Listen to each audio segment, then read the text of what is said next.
ఇవాళ సాయంత్రం పీసీసీ మహేష్ కుమార్ అధ్యక్షతన గాంధీ భవన్ లో పీఏసీ సమావేశం కానుంది. ఈ కార్యక్రమానికి party incharge Meenakshi Natarajan, CM Revanth Reddy హాజరు కాబోతున్నారు. ఈ సమావేశానికి పీఈసీ అడ్వైజరీ కమిటీలను ఆహ్వానించారు. అనంతరం పార్టీ నిర్మాణం ఎస్ఐఆర్ పై పీఏసీ కమిటీ చర్చించనుంది. ఎస్ఐఆర్ పై శిక్షణ ఇచ్చేందుకు ఢిల్లీ నుంచి 3 ఏఐసీసీ సభ్యులను అధిష్టానం హైదరాబాద్ కు పంపించారు.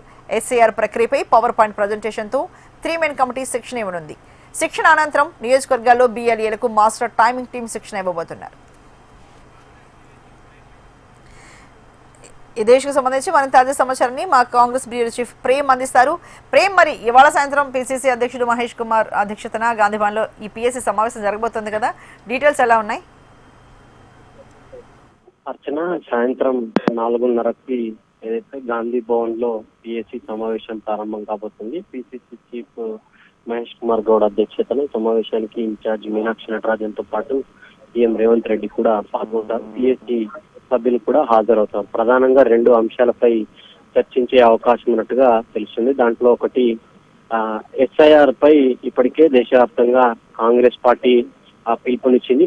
మొన్న జరిగినటువంటి బెంగాల్ ఎలక్షన్ లో కూడా తీవ్రమైనటువంటి వ్యాఖ్యలు చేశారు. కేవలం ఓట్ల తొలగింపు ద్వారానే బీజేపీ గెలవాలని చూస్తుంది. బెంగాల్ గెలుపును కూడా ఆ విధమైనటువంటి గెలుపుగానే కాంగ్రెస్ పార్టీ ఇప్పటికే అభివర్ణించింది. అయితే ముఖ్యంగా ఈ సర్పై బిఎల్ఓలకు శిక్షణ తరగతులు ఇస్తూనే ఒకవైపు ఎక్కడికక్కడ బిఎల్ఓలు, దాంతో పాటు ఇన్ఛార్జ్ ఉన్నటువంటి నియోజకవర్గ ఇన్ఛార్జీలు కానీ లేకపోతే మంత్రులు ఉన్నటువంటి సీనియర్ నాయకులంతా కూడా ఎప్పటికప్పుడు ఎస్ఐఆర్ కి సంబంధించినటువంటి ప్రక్రియను పూర్తి స్థాయిలో సూక్ష్మంగా మానిటరింగ్ చేయాలని చెప్పి ఇప్పటికే పీసీసీ చెప్పారు.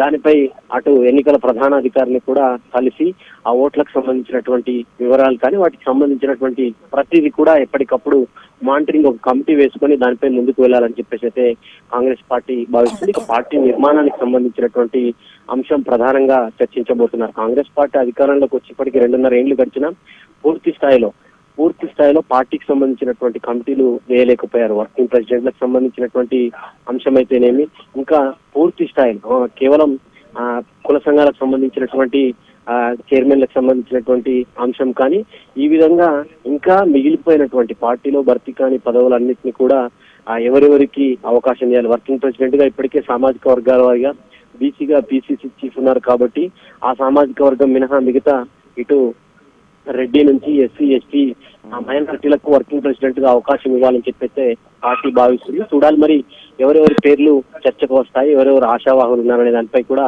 చర్చించే అవకాశం అయితే ఉంది. Archana. Right, thank you so much Prem.